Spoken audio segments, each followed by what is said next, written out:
Hello good morning friends, मैं नील सक्करवाल government lecture Banswara से और आप मेरे साथ हैं फिजिक्स क्लासेस में। और हम आज डे 4 में हैं और अपना पहला चैप्टर चल रहा है इलेक्ट्रोस्टैटिक्स। उसमें हमने कुछ बातें पढ़ ली थी, उसी को हम आगे कंटिन्यू करते हैं। पहले तो बातें पढ़ी थी हमने, इसमें कूलाम का नियम पढ़ा था स्पेशली। अभी तक जो बात की हमने कूलाम का नियम, परावैद्युतांक, उससे संबंधित कुछ बातें हमने की है और उसके कुछ न्यूमेरिकल भी हमने कल सोल्व किए थे, आप लोगों ने करके देख लिए होंगे। उनसे संबंधित कुछ और भी न्यूमेरिकल आप उनकी प्रैक्टिस करें। कुछ एक दो न्यूमेरिकल उस टाइप के रह गए हैं जिनसे संबंधित एग्जाम में पूछ लिए जाते हैं और महत्वपूर्ण भी है, उनको हम थोड़ा सा और डिस्कस कर लेते हैं, एक दो न्यूमेरिकल को, और उनसे संबंधित बाकी आप खुद सोल्व करना और फिर आगे के जो टॉपिक है उन पे बात करेंगे, चलेंगे। तो पहले न्यूमेरिकल्स की बात करते हैं। कुछ सामान्य न्यूमेरिकल लिखते हैं हमने। जैसे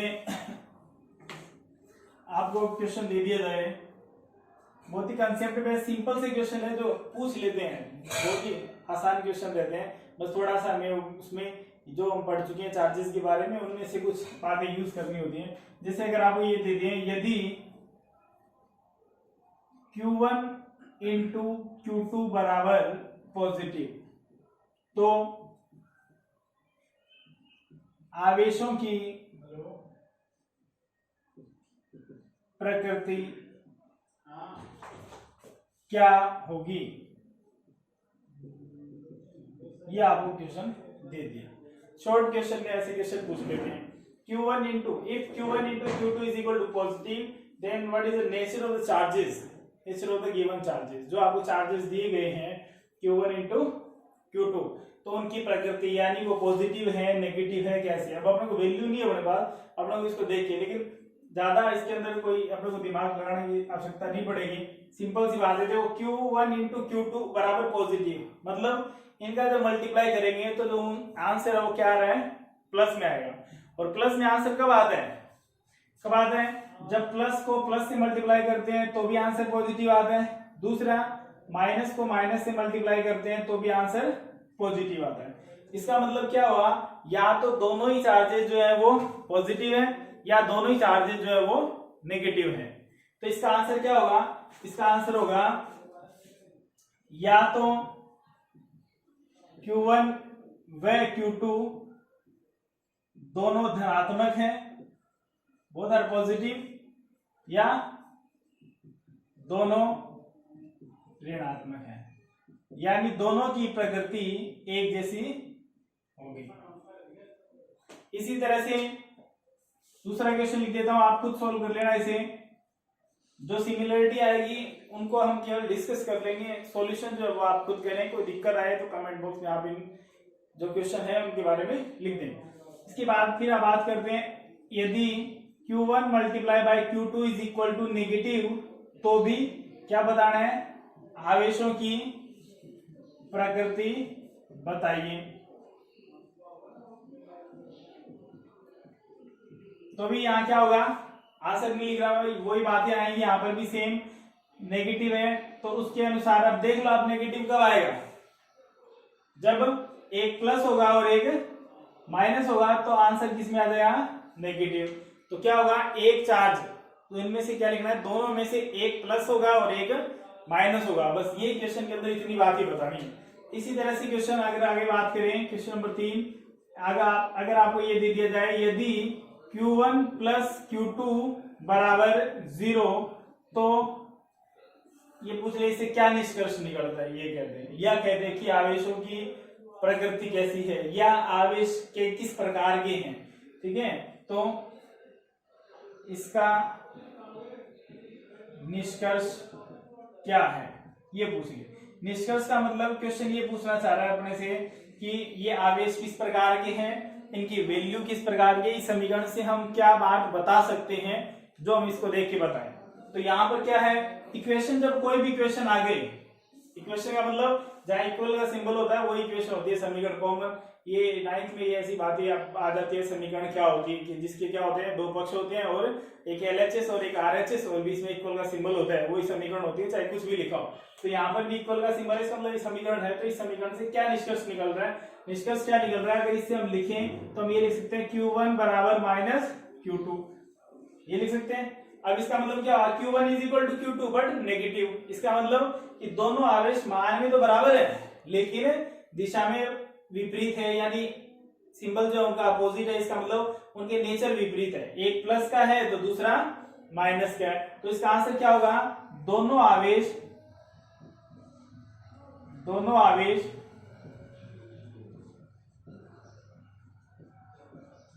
परिमाण में तो समान है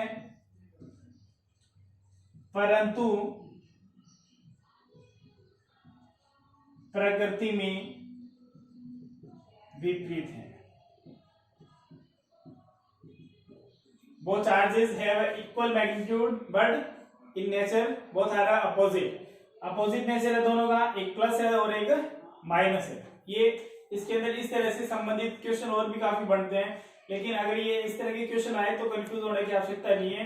आपको केवल सिंपल ये देखना है, अगर ये क्वेश्चन को हम ध्यान से देखेंगे तो बिल्कुल सिंपल से रिजल्ट उसके अंदर होंगे जो हमें दिखाई देंगे, और वो डिपेंड करेगा भी क्वेश्चन किस प्रकार की दे रखी है, उसी के अनुसार हम उसमें बता सकते हैं। अगर आपको इसी क्वेश्चन को मैं लिख देता हूँ, सोल्व नहीं करेंगे अब हम आगे, आप सोल्व करना इसे। यदि आपको ये दे दे Q1 माइनस Q2 बराबर 0 है तो निष्कर्ष लिखिए। इसका निष्कर्ष, इसका रिजल्ट, इस समीकरण का रिजल्ट क्या होगा ये आपको बताना है। तो ये रिजल्ट बता देंगे, Q1 बराबर Q2 आ जाएगा। इसका मतलब दोनों आवेश भी बराबर है, परिमाण में भी, मैग्नीट्यूड भी बराबर है, उनकी वैल्यू भी बराबर है, और दूसरी बात उनके सिंबल भी बराबर है, दोनों एक जैसे हैं, यानी दोनों ही पॉजिटिव हैं और या दोनों ही नेगेटिव है। फिर अगला क्वेश्चन बात करते हैं। तो जो क्वेश्चन सिमिलरिटी से आएंगे उनको हम ज्यादा डीपली सोल्व नहीं करेंगे, बार बार में टाइम वेस्ट नहीं करेंगे। आप इसको एज अ होमवर्क एज्यूम कर लें और उसको खुद सोल्व करने की कोशिश करें, और सोल्व हो भी जाएंगे भी। हम जो भी क्वेश्चन करेंगे उनसे संबंधित ही आगे जो है वो क्वेश्चन छोड़ेंगे। तो जो क्वेश्चन हम छोड़ रहे हैं उनको आप सोल्व कर लेना, क्योंकि वो उनसे संबंधित बातें हम सोल्व कर चुके हैं पहले, जिससे आपकी प्रैक्टिस भी हो जाएगी और नोट्स भी बढ़ जाएंगे, भी बाद में दिक्कत नहीं आएगी। अब देखो इसमें आगे बात करते हैं और इसमें से क्वेश्चन कैसे बढ़ते हैं, और एक महत्वपूर्ण इसका प्रकार और भी है, इंपॉर्टेंट पार्ट है, जो हम क्वेश्चन नंबर 5 में देखेंगे कि ज्यादातर इससे संबंधित क्वेश्चन टिपिकल वे में अगर आते हैं, 2-3 नंबर में क्वेश्चन भी डाल दिए अगर बाई चांस, तो उसमें क्या करेंगे, ट्राइंगल शेप में या स्क्वायर शेप में, वर्गाकार आकृति में या त्रिभुजाकार आकृति में आवेश उनके कॉर्नर पर उपस्थित कर देंगे, और फिर पूछ लेंगे किसी भी एक बिंदु पर रिजल्टेंट वैल्यू, परिणामी मान कितना होगा, ये पूछ लेंगे। तो उससे संबंधित एक क्वेश्चन मैं सोल्व करता हूँ, यहाँ बात करते हैं बड़े की, उससे संबंधित उसमें काफी बातें आ जाएंगी, तो उससे रिलेटेड जितने भी क्वेश्चन होंगे अगर आप प्रैक्टिस करोगे तो सोल्व हो जाएंगे। जैसे अगर आपको ये दे दें कि कोई समबाहु त्रिभुज है, इसकी भुजा आपको डीजीडी में 10 सेंटीमीटर 20 सेंटीमीटर ऐसी भी दी जा सकती है, या सिंपल आर फॉर्म में, ए की फॉर्म में ऐसी भी दी जा सकती है। दूसरी बात, इन पर जो आवेश रखा है वो कुलाम में जैसे दे दिया, 10 माइक्रो कुलाम है, 5 माइक्रो कुलाम है, या ऐसे दे दे Q है, माइनस Q है, प्लस Q, ऐसे दे दे। जैसे अगर ये दे दे कि यहाँ पर Q आवेश रखा गया है, यहाँ पर माइनस Q आवेश रखा गया है, और यहाँ पर B प्लस Q आवेश रखा गया है। ये वैल्यू कोई जरूरी नहीं है, मैंने Q माना है, अपना एक एग्जांपल ले रहे हैं, बाकी इसमें वैल्यू कुछ भी हो सकती है, उसी के अनुसार रिजल्ट चेंज हो जाएंगे। यहाँ पर अपने 2Q भी ले सकते हैं, और इसकी भुजा दे दिया अपने को, क्या दे दे, इसकी एक जो भुजा है वो R है। क्वेश्चन कैसे दिया जाएगा, क्वेश्चन दिया जाएगा एक समबाहु एक समबाहु, इक्विलैटरल को बोलते हैं भी इंग्लिश में, इक्विलैटरल समबाहु लिख लेना, इक्विलैटरल एक समबाहु त्रिभुज जिसकी समबाहु का मतलब जिसकी प्रत्येक भुजा बराबर है, प्रत्येक भुजा R है, जिसके शीर्षों पर क्रमशः Q प्लस Q तथा माइनस Q आवेश रखे गए हैं।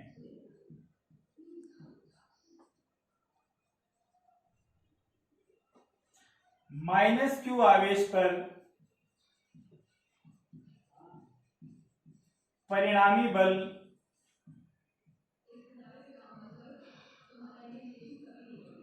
ज्ञात कीजिए। अब देखो इस क्वेश्चन की लैंग्वेज कई तरीके से दे दी जाती है। अगर डायग्राम दे दिया तो सीधा लिख देते हैं कि चित्र में दर्शाए अनुसार ये व्यवस्था है, उसमें माइनस क्यू जहां लिखा है वहां पर परिणामी बल का मान ज्ञात करना है। दूसरी बात कि ये डायग्राम नहीं बनाया जाता है तो आपको ये दे दिया जाता है कि एक समबाहु त्रिभुज है जिसकी प्रत्येक भुजा आर है, उस पर क्रमशः, क्रमशः का मतलब है क्रम से, जो क्रम दिया गया आपको वही रखना है, उसको तोड़ना नहीं। आप किधर से भी शुरू कर सकते हैं। क्रमशः क्यू क्यू माइनस क्यू आवेश रखे गए हैं, तो अगर अपन ने यहां से शुरू किया प्लस क्यू, दूसरा भी क्या है प्लस क्यू, तो चाहे आप इधर चल लें प्लस क्यू, फिर इधर वाला माइनस क्यू आ जाएगा, या इधर से चल लें, थोड़ा आपको क्रम उससे कोई फर्क नहीं पड़ेगा, इधर से जा रहे हैं इधर से, लेकिन जिस भी साइड से जाए क्रम को अपने को नहीं तोड़ना है। ठीक है, वर्ग में ये बात ज्यादा महत्वपूर्ण होती है, वहां पर भी ये बात काम आती है।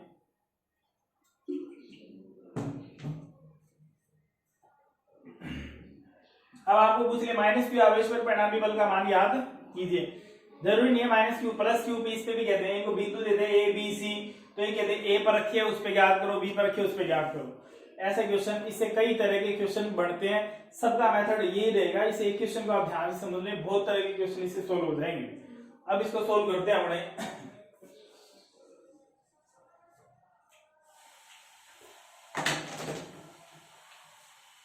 ये बिंदु मान लेते हैं ए है, ये बिंदु मान लेते हैं बी है, और ये मान लेते हैं सी है। अब देखो अपने को बी बिंदु में बताना है कि कुल बल का मान कितना होगा। अब देखें इसे ध्यान से, पहले तो इसका मैकेनिज्म माइनस क्यू है, बी पर निकालना है, तो बी पर एक आवेश तो ये तो फिक्स हो गया, बी इस पे निकालना है अध्यारोपण सिद्धांत के अनुसार, इस पे निकालना है। तो इस पर आवेश की कौन से आवेश के कारण बल लग रहे हैं, इस प्लस क्यू के कारण लग रहे हैं एक, दूसरा इसके कारण भी लग रहा है बल। ठीक है, अब बल की दिशा की भी काम आएगी क्योंकि यहाँ कोण भी चाहिए। ऐसे क्वेश्चन में क्या होगा, क्वेश्चन इस तरह का दिया जाएगा कि जिसके अंदर कोण अंडरस्टूड होते हैं। समबाहु इसीलिए दिया गया है, समबाहु की, समबाहु का मतलब प्रत्येक भुजा बराबर है, त्रिभुज की तीन भुजाएं हैं, तीनों भुजाएं बराबर है, तो तीनों कोण भी बराबर होंगे, और टोटल कोणों का योग जो है 180 डिग्री होता है, इसलिए प्रत्येक कोण हो जाएगा 60 डिग्री। तो ये कोण भी कितना आएगा 60 डिग्री, ये भी 60 डिग्री, और ये भी 60 डिग्री। तो यहाँ बल दो लग रहे हैं, एक तो इस प्लस क्यू के कारण बल लग रहा है, और एक इस प्लस क्यू के कारण बल लग रहा है। दोनों के कारण बल लग रहे हैं, दोनों के कारण अलग अलग बल का मान हम ज्ञात करेंगे, और उसके बाद में फिर उसका रिजल्टेंट जो फोर्स है उसकी वैल्यू सोल्व करेंगे। रिजल्टेंट निकालने से पहले सेपरेट दोनों के कारण प्लस क्यू और इस प्लस क्यू के कारण सोल्व करेंगे। तो इसे सोल्व करने के लिए देखो, ए पर रखे के कारण निकालेंगे, तो ये Q1 हो गया, ये Q2 हो गया। बल में आपको मैंने बताया था कि मैग्नीट्यूड ही अपने को यूज करना है वैल्यू निकालने के लिए। प्लस माइनस क्या बताएंगे, डायरेक्शन बताएंगे फोर्स की, कि यहाँ पर बल लग रहा है इस आवेश पर, इस पे निकालना है, तो ये आवेश इस पे बल लगा रहा है, इसको क्या कर रहा है अपनी ओर खींच रहा है, तो बल की डायरेक्शन क्या हो गई, इधर हो गई। या ये कहते हैं कि ये बल किधर लगा रहा है, इधर लगा रहा है, इसको अपनी ओर इधर खींच रहा है। ठीक है, इसको बल को मान लेते हैं अपने क्या, F1। ये बल क्या करेगा, ये आवेश इसको भी इधर अपनी ओर खींच रहे हैं, तो इधर इस बल की डायरेक्शन हो गई इस साइड, यानी अपने ओर खींच रहे इधर हो गई डायरेक्शन। तो ये हो गया बल F1, और इस बल को क्या मान लें F2। दोनों का मान पहले अपने निकालते फिर आगे बात करेंगे। तो B पर A के कारण, A का मतलब A पर जो आवेश है उसके कारण, ठीक है, मैं लिख देता हूं ब्रैकेट में, A का मतलब प्लस क्यू, क्योंकि प्लस क्यू तो यहां भी है। अब हमें इसको सोल्व करना है, के कारण बल, तो F1 इज इक्वल टू आ जाएगा, F1 इज इक्वल टू के Q1 Q2, ये दोनों आवेश हो गए Q इंटू Q अपॉन बीच की दूरी सारी समान होंगी, ये भी आ रहा है ये भी आ रहा है, तो क्या आ जाएगा आर स्क्वायर, ये वैल्यू आएगी K Q square divided by R square. This is equation first. Now F2 की वैल्यू सोल्व करेंगे, तो किसके कारण, इस प्लस क्यू के कारण सोल्व करें, क्या कर रहे हैं अपनी साइड, बी पर किसके कारण, सी के कारण, सी पर भी कितना आवेश है प्लस क्यू है, सी के कारण बल क्या है मान लेते हैं F2, माने इसको F2 मान लेते हैं। तो F2 इज इक्वल टू, अब देखो आवेश तो वही है, या 2Q था तो 2Q ले लेते हैं। अब ये दो आवेश काम आएंगे, ये Q और ये भी Q, Q गुणा Q, Q स्क्वायर, और बीच की दूरी भी वही है, तो मान वही आ जाएगा। तो यहाँ क्या आ गया, के Q1 Q2 upon R square, समीकरण नंबर 2। अब देखो, अब आगे बात करते हैं भी, अगर बल के बारे में हमने पिछले चैप्टर में पढ़ा है, इसमें 11th में ज्यादा डिटेल से आती है बात, बाकी मैं आपको एक बात बता देता हूँ तो इसमें यूज होती है, और उसका सॉल्यूशन 11th में ही है, और उसके वीडियो भी अपन पहले शूट कर चुके हैं, जो आपको उसमें मिल जाएंगे। रिजल्टेंट वेक्टर के नाम से आपको एक वीडियो मिलेगा 11th का यूट्यूब पर, resultant vector of two vectors at any angle, ये उसके अंदर हेडिंग लिखी होगी। तो उसके अंदर हमने दे रखा है कि रिजल्टेंट दो वेक्टर अगर किसी कोण पर है, सदिश कोई भी, तो फोर्स भी सदिश है, इलेक्ट्रिक फील्ड भी सदिश है इसके अंदर। अभी फोर्स की बात करेंगे, अगले टॉपिक में इलेक्ट्रिक फील्ड की बात करेंगे, विद्युत क्षेत्र की तीव्रता, वो भी कोण पर है, तो उसका परिणामी क्या निकलेगा वो कोण पे डिपेंड करेगा। वो कैसे होता है कि अगर 11वीं में ये बात आती है कि r का जो मान होता है वो under root P square plus Q square plus 2pq cos of theta के बराबर होता है। इसी तरह ये बात बल में अप्लाई करती है, ये बात तीव्रता में, ये बात चुंबकीय क्षेत्र में, ये 11वीं में अपने पढ़ लेते हैं, और 12वीं में इसका केवल और केवल सीधा यूज होगा भी, इसलिए हम इसको प्रूफ नहीं करेंगे। तो परिणामी बल F है, और P की जगह क्या देगा, पहला बल F1, Q की जगह दूसरा बल F2। तो ये फॉर्मूला चेंज हो गया, ऐसे हो जाएगा F1 square plus F2 square plus 2F1 F2 cos theta. जो बातें हम यूज करते हैं तो आप ऐसे ब्रैकेट में ऐसे लिख लिया करें, ताकि पता रहे कि बाद में हमने कौन सी वैल्यू कहां से इंप्लीमेंट की है। इसी तरह इलेक्ट्रिक फील्ड की भी मैं अभी बता देता हूँ। इलेक्ट्रिक फील्ड विद्युत क्षेत्र की तीव्रता में भी, जब तीव्रता दो आवश्यक कारण तीव्रता हम पढ़ेंगे आगे कि एक की दिशा इधर है, एक की दिशा इधर है, बीच में एंगल है कोई, तो उसकी रिजल्टेंट इलेक्ट्रिक फील्ड जो वैल्यू है वो भी इसी तरह से आ जाएगी। और ये फॉर्मूला तीव्रता को इलेक्ट्रिक फील्ड ई से शुरू होता है तो ई से लिख देते हैं, इसलिए ये भी क्या आ जाएगा, E1 square plus E2 square plus 2E1 E2 cos of theta. तो ये सारी बात उसी से आई है, हम डेरिवेशन करेंगे तो भी उसी के तरीके से, उसका डेरिवेशन हम कर चुके हैं, जैसे मैंने आपको बताया 11th के जो वीडियो है उसके अंदर आपको मिल जाएगा। अगर कोई सीखना चाहे, नहीं पता है 11th का मैटर, तो भी आप उसको देख के सीख सकते हैं, तो आपको परमानेंट वो सेव हो जाएगा माइंड में कि कैसे आया है। और कोशिश करें भी फिजिक्स को रटने की कोशिश ना करें, कोशिश यही करें कि जितना हो सके ज्यादा से ज्यादा समझ लें, उसको प्रैक्टिस में डालें, और दूसरे जो टॉपिक है उनसे कनेक्ट करके और वैसे सोल्व करें। शुरू में आपको हो सकता है 10-15 दिन बहुत ज्यादा दिक्कत रहे, बहुत ज्यादा मेहनत करनी पड़े, पढ़ना पड़े उसके लिए, लेकिन एक बार आपको समझ के पढ़ने की हैबिट हो जाएगी तो इनके रट्टे नहीं मारने पड़ेंगे, और ये रटना पॉसिबल भी नहीं है ये सब चीजें। इनको हम आगे से आगे कनेक्ट कर लेंगे। जैसे इसकी बात कर रहे हैं, इस क्वेश्चन को पूरा करते हैं पहले कि F1 हमने निकाल लिया, F1 की डायरेक्शन इधर आ गई, F2 निकाल लिया, वो सामने चली गई। अब देखो, जब दो वैल्यू इस तरह से होती है तो एक बात तो ये समझ में आ गई कि F1 और F2 क्या दोनों बराबर हैं, बराबर है। अगर बराबर नहीं होते हैं तो जैसा मान आ रहा है वैसा वैसा हम उसमें यूज कर लेंगे, उसमें भी घबराने की बात नहीं है कुछ भी। अब देखो इसके अंदर परिणामी बल हमें निकालना है, तो परिणामी बल क्या आएगा, F is equal to F1, वही फॉर्मूला फिर लिख रहा हूं मैं, सामने लिखा हुआ है F2 square plus 2F1 F2 cos of theta, ये है। अब यहाँ वैल्यू रखें। सबसे पहले बात, F1 और F2 तो बराबर है, तो दोनों की जगह चाहे तो F1 रख दो, चाहे दोनों की जगह F2 रख दो, बात रही है। तो अब ये रहे cos थीटा की बात, इसकी जरूरत पड़ेगी। अब देखो ये यहां से देखें तो ये क्या है, क्या बोलते हैं, एकांतर कोण, क्रॉस मल्टीप्लाई में जो आते हैं एकांतर कोण। ये जो कोण है वो दोनों क्या होते हैं, दो रेखाएं एक दूसरे को काटती हैं, तो इस तरह से बनने वाले कोण क्या रहते हैं, बराबर होते हैं। सॉरी, संगत कोण कहते हैं इनको, क्या कहते हैं, संगत कोण। 60 डिग्री है तो ये भी क्या होगा, 60 डिग्री होगा। तो दोनों जो वैल्यू है कोण बराबर है, तो यहाँ से ऐसे आपको शेप ऐसी दी जाएगी स्ट्रक्चर की जिसमें एंगल हमें पता होगा, इनडायरेक्टली पता होगा। एग्जाम में ये क्वेश्चन के अंदर ये बात नहीं लिखी होगी, ठीक है। इससे संबंधित एक दो क्वेश्चन मैं आपको और बताऊंगा, उसमें हम सोल्व भी करेंगे, मैं आपको उसका तरीका बता दूंगा, इस तरह से आ सकते हैं सोल्व, आप खुद कर लेना से। अब देखो इसमें वैल्यू पुट करें तो यहाँ से थीटा की वैल्यू क्या आ गई, थीटा की वैल्यू आ गई 60 डिग्री। तो F is equal to F1 square, F2 की जगह भी F1 रख दें, F1 square plus 2F1 multiply F1 into cos 60। Solve कर लो इसको, ये हो गया F1 square plus F1 square 2F1 square, और ये भी कितना हो गया प्लस 2F1 स्क्वायर और cos 60 का मान होता है 1/2, तो ये कैंसिल आउट हो गया, तो कितना हो गया 2 और 1 3 f1 स्क्वायर, और f का मान निकालेंगे अंडर रूट बाहर लेंगे तो ये तो हो गया √3, और f1 स्क्वायर को बाहर निकाल लेंगे तो क्या बचेगा f1। और this is a final result of this question where f is equal to √3 multiply by f and value of f1 और f2 both are equal, then you can put the value by equation first or equation second because both are same. Then f1 is equal to kq square upon r square and also f2 is equal to kq square upon r square. यहाँ दोनों value बराबर है तो q1 q2 का multiply करेंगे तो q square ही आ जाएगा। तो वैल्यू पुट कर दो इक्वेशन फर्स्ट की, क्या आ जाएगा k q square divided bye r square. This is a final value. साथ साथ इनको आप नोट्स बना लें और इनसे संबंधित क्वेश्चन जरूर सोल्व करें, दो चार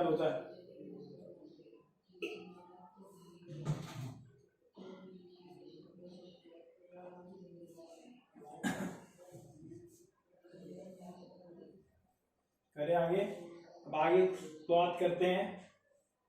देखो थोड़ा हम स्पीड से चलते हैं, मुझे भी पता है ये, मेरे को भी ये लग रहा है कि हम काफी स्पीड से सोल्व करते हैं इनको, लेकिन आप इनको थोड़ा प्रैक्टिस करेंगे तो पता चल जाएगा।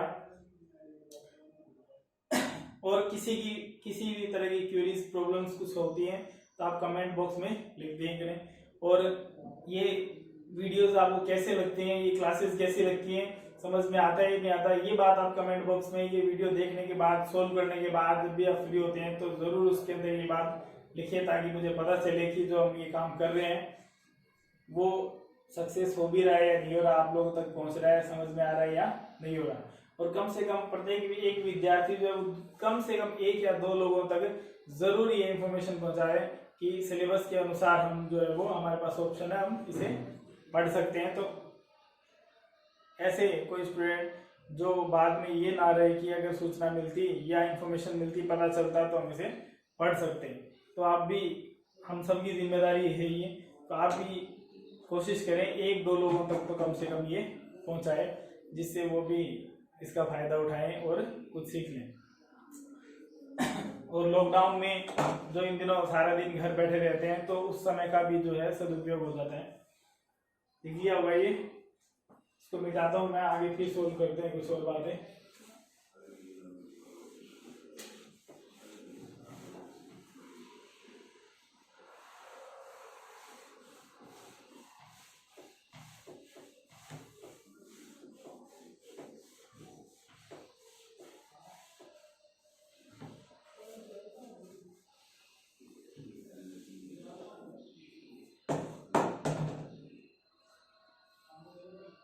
अब देखो इनमें से क्वेश्चन जो है वो थोड़ा बहुत और कैसे बदले जा सकते हैं।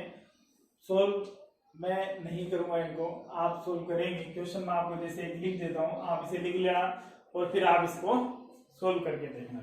नहीं होता है तो आप लिख देना, मैं आपको इसका सॉल्यूशन जो है वो भेज दूंगा। नेक्स्ट क्वेश्चन की बात करते हैं। मैं डायरेक्ट डायग्राम हटा रहा हूँ, डायग्राम से आपको पता चल जाएगा, वे लिख के अपना टाइम वेस्ट नहीं करेंगे। जैसे अगर इस तरह से आपको दे दिए जाइए, वही बात कर रहा हूँ त्रिभुज की, फिर आपको वर्ग के बारे में एक क्वेश्चन हम बात करेंगे। अगर ये क्वेश्चन दे दिया, यहां रख दिया -q आवेश, यहां रख दिया -2q आवेश, यहां रख दिया +q आवेश।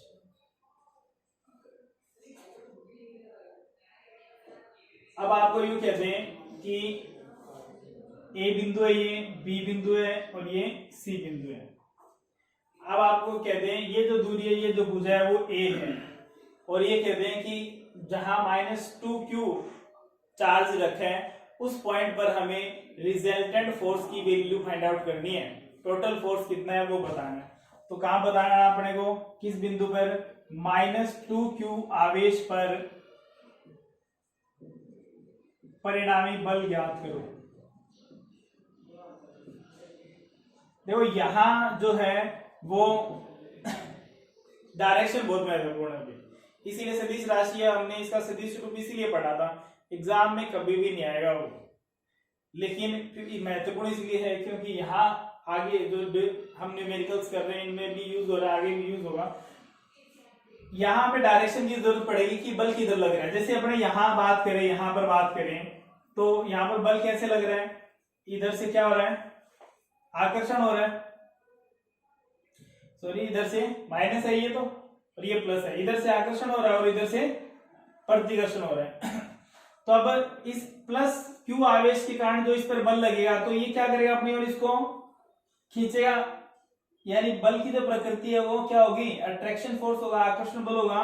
तो जैसा हमने पिछले क्वेश्चन में बात की थी, इधर बल लग जाएगा F1।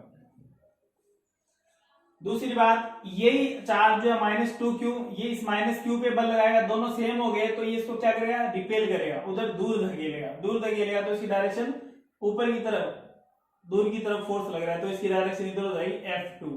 अब देखो F1 और F2 तो निकाल लोगे कि Q1 Q2 अपॉन R²। तो यहां से अगर सोल्व करें, थोड़ा सा मैं कर लेता हूं, यहां से F1 की जो वैल्यू आएगी के, यहाँ कैलकुलेशन में माइनस प्लस की जरूरत नहीं है, डायरेक्शन में माइनस प्लस की जरूरत पड़ेगी। तो क्या जाएगा कि 2q multiply by q divided by a², because ये भी कौन सा है, समबाहु त्रिभुज है, ये ध्यान रखना। अगर और कोई कंडीशन होगी तो आपको भुजाएं दे दी जाएगी ज्यादातर, क्योंकि कैलकुलेशन वैसे इनमें ज्यादा हो जाती है तो ये अलग अलग भुजाएं देकर काम नहीं बढ़ाते हैं, क्योंकि वो केवल अपना वो देखते हैं कि नॉलेज कितना है, अपडेट है या नहीं है, केवल ये।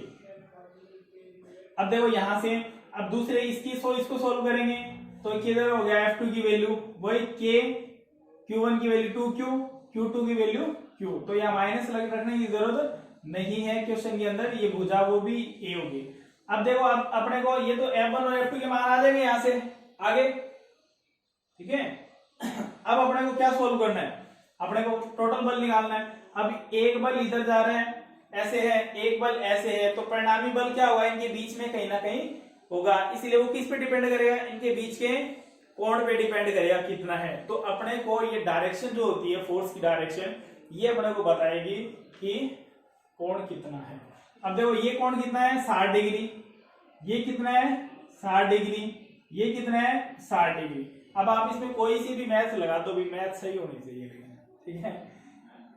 अब एक तो देखो सिंपल सी बात यहाँ दिखाई दे रही है कि कोई भी रेखा है तो उस पर टोटल जो कोण है वो कितना बढ़ता है, किसी बिंदु पर 180 डिग्री। अब यहाँ से ये भुजाएं से जा रही है ऊपर वाली भुजा, तो ये तो 60 हमने लिख ही रखा है, तो इधर वाला कितना बचा, 180 में से 60 घटाएंगे कितना बच गया 120, तो ये कोण कितना हो जाएगा 120 डिग्री।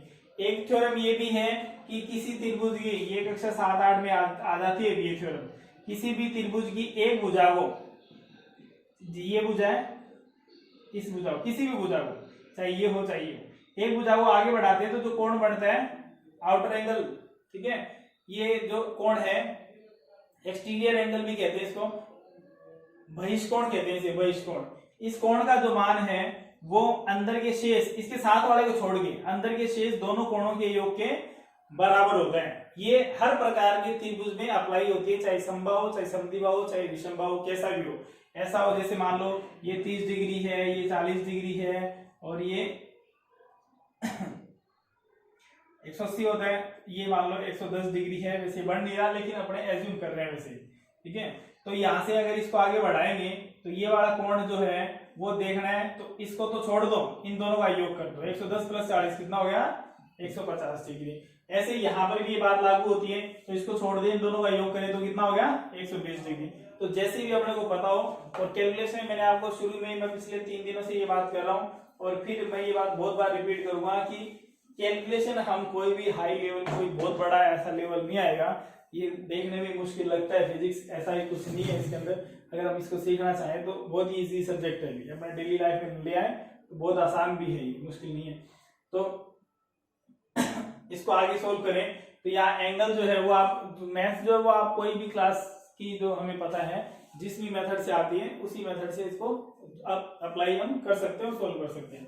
अब यहाँ से जब सोल्व करना है तो आगे वही बात लगेगी, यहाँ से एक बात ये आ गई, थीटा का मान आ गया 120 डिग्री, बस तो कोस 120 का मान रख दें, कोस 120 का मान, ठीक है। -1/2 होता है, 90 + 30 कर देंगे, साइन -sin 30 आ जाएगा, तो -sin 30 -1/2 हो जाएगा।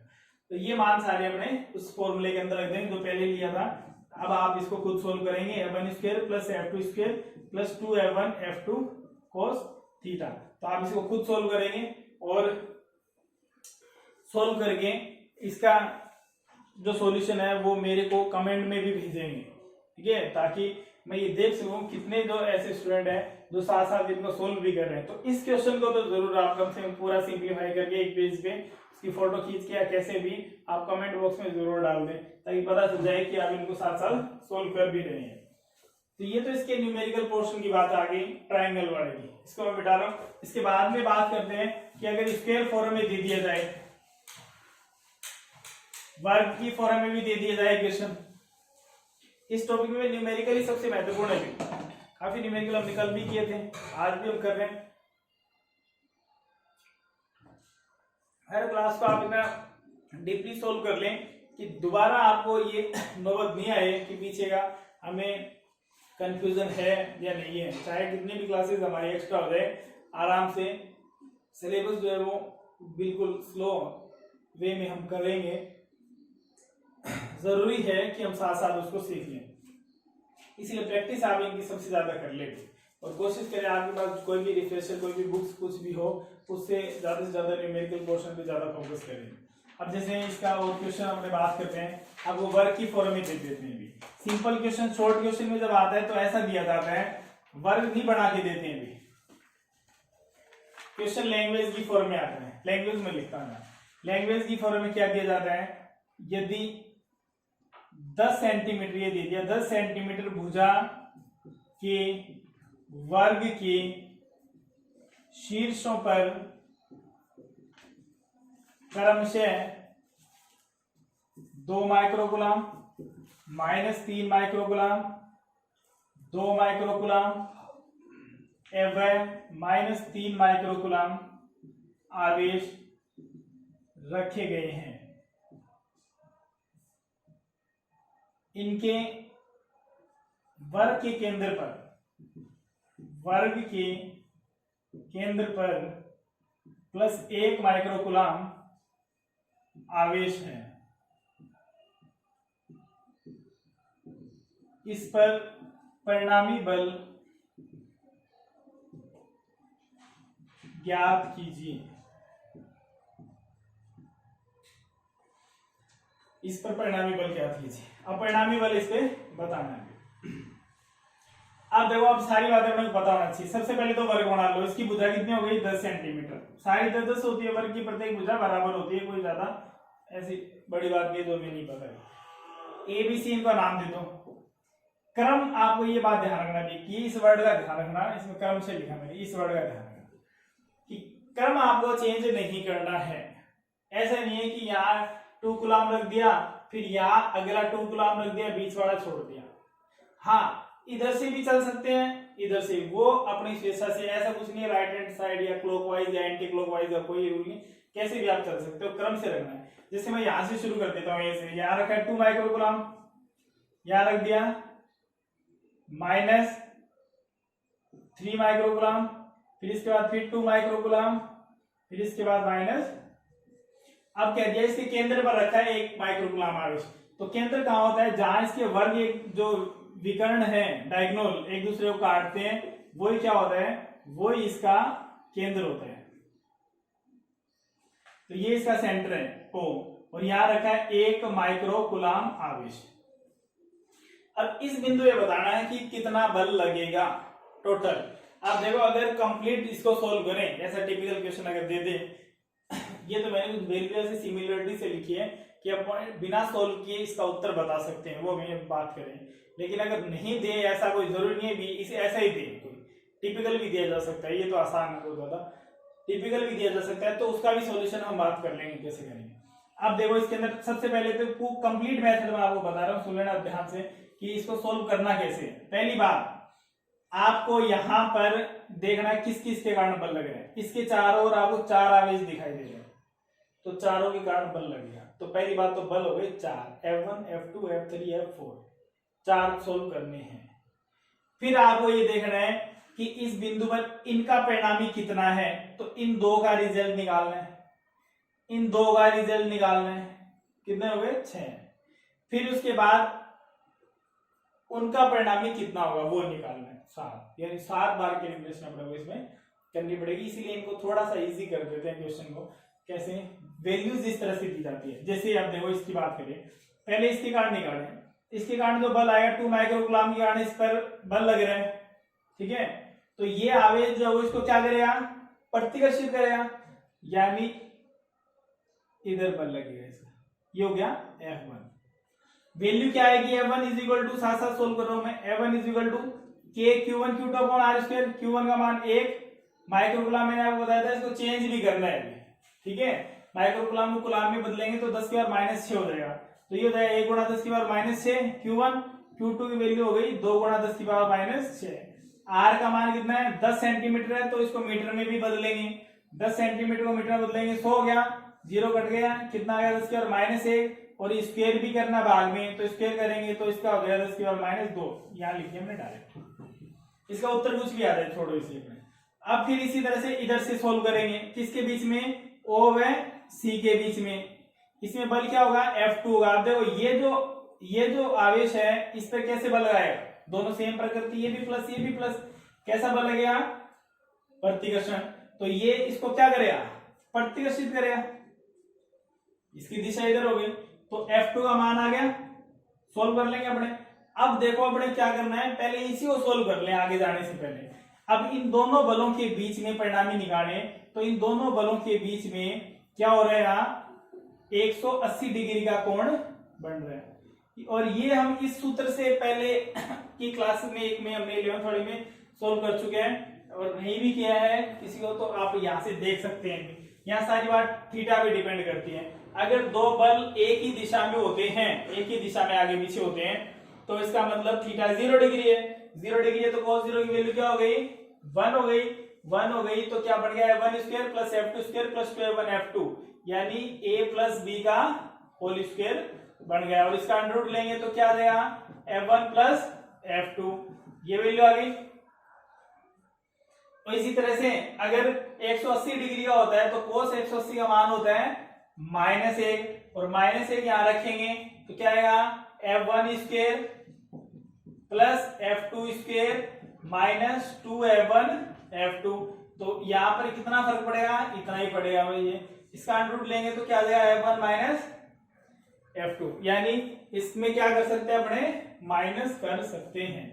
दूसरी बात, अब देखो ऐसे में सिमिलरिटी क्या दिखाई देगी? शॉर्ट क्वेश्चन में जब आता है डेफिनेटली इसी तरह का क्वेश्चन होगा। 1 नंबर में अगर आएगा तो 100% ऐसा ही क्वेश्चन होगा, क्योंकि 1 नंबर का मतलब अपने को केवल वो देखते हैं कंसेप्ट कितने क्लियर है, ये नहीं है कि इसको कैलकुलेशन कितनी आती है।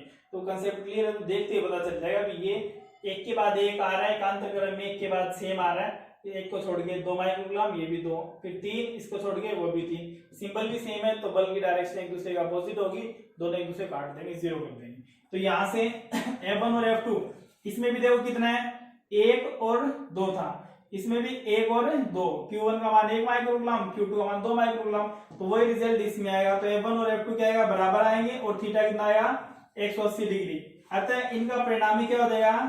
अतः इनका परिणामी हो जाएगा 0, यानी इस लाइन में कोई फोर्स काम नहीं कर रहा है। दूसरी बात, ये बात सिमिलरिटी से इसके अंदर अप्लाई हो रही है कि यहां से सोल्व करें तो इन दोनों के बीच में कितना बल लग रहा है?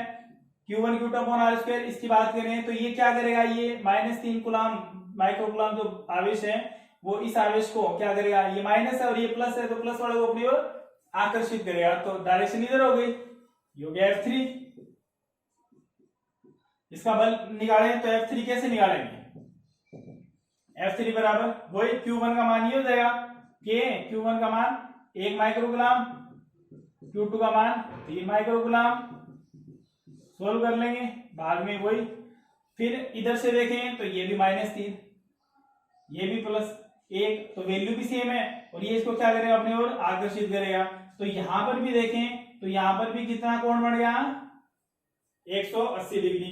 तो F4 की वैल्यू भी वही आएगी, और थीटा का मान भी 180 डिग्री आएगा। तो रिजल्टेड इनका भी क्या हो जाएगा? परिणामी 0 हो जाएगा। तो इस लाइन पे भी 0, इस लाइन पे भी 0, टोटल भी 0। अगर ऐसा नहीं हो तो इसके लिए आपको देखो क्वेश्चन में देखते ही पता चल जाएगा। अगर क्वेश्चन की नंबरिंग 1 नंबर में, बोर्ड एग्जाम की बात कर रहा हूँ, कंपटीशन में तो कैसे भी आ सकते हैं। तो यहाँ बोर्ड एग्जाम में मार्क्स के अनुसार भी अगर 4 नंबर में आए तो सिंपल सी बात है, पूरा सोल्व करने वाला क्वेश्चन ही होगा, बड़ा क्वेश्चन होगा, लेंथी होगा, डेरिवेशन टाइप होगा। शॉर्ट क्वेश्चन 1-1 नंबर में आए तो सिंपल से एक वर्ड में ही उसका आंसर पूछा जाएगा, ऐसे क्वेश्चन कंसेप्ट जैसे आएंगे। तो ऐसे में देखो पहचानना कैसे, पहली बात तो वर्ग दिया जाएगा, एक बात। दूसरी बात, उसमें 4 आवेश दिए जाएंगे, चारों आवेश में एक को छोड़ के अगला जो होगा यानी फर्स्ट और थर्ड दोनों सेम होंगे और उनके सिंबल भी सेम होंगे। इसी तरह से सेकंड और फोर्थ, उनके सिंबल और उनके वैल्यू दोनों सेम होंगे, तो उनका रिजल्ट भी क्या आएगा, सेम आएगा।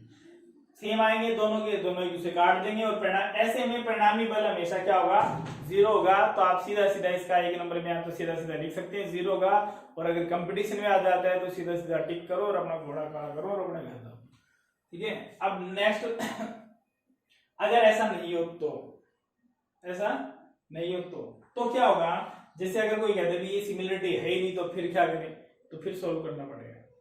उस ऐसे क्वेश्चन में भी आसानी बढ़ा देते हैं, क्या करते हैं, जैसे इसको तो दे दिया 4 खुला आवेश दे दिया, ये दोनों सेम दे दिए, तो एक साइड तो कैंसिल हो गई, ये साइड तो कैंसिल हो गई।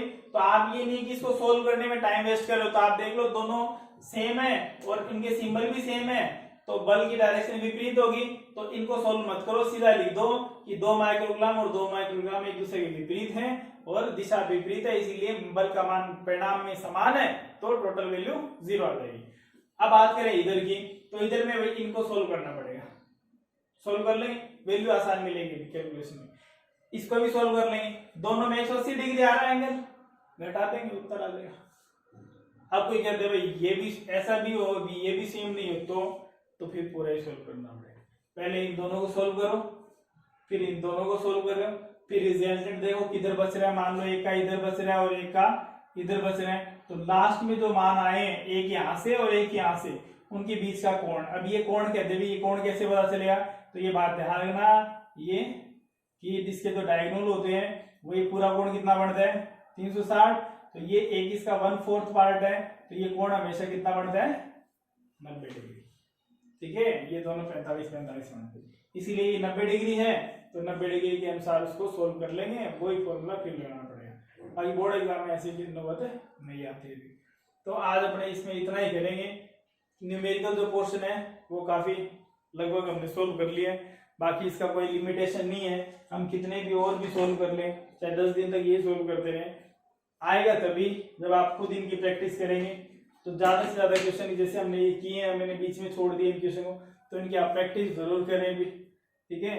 और ये जो वीडियोस है लेक्चर की आपको कैसे लगते हैं, आपको उसमें कुछ पॉजिटिव दिखाई देता है या समझ में आता है या नहीं आता है, जैसे भी आपके व्यूज हैं वो आप कमेंट बॉक्स में जरूर लिखें।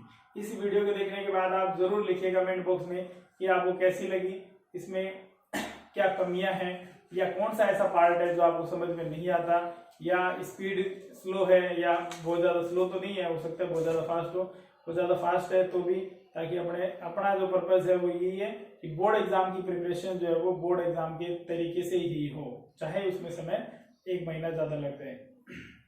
ओके, बाकी कल की क्लास में बात करें।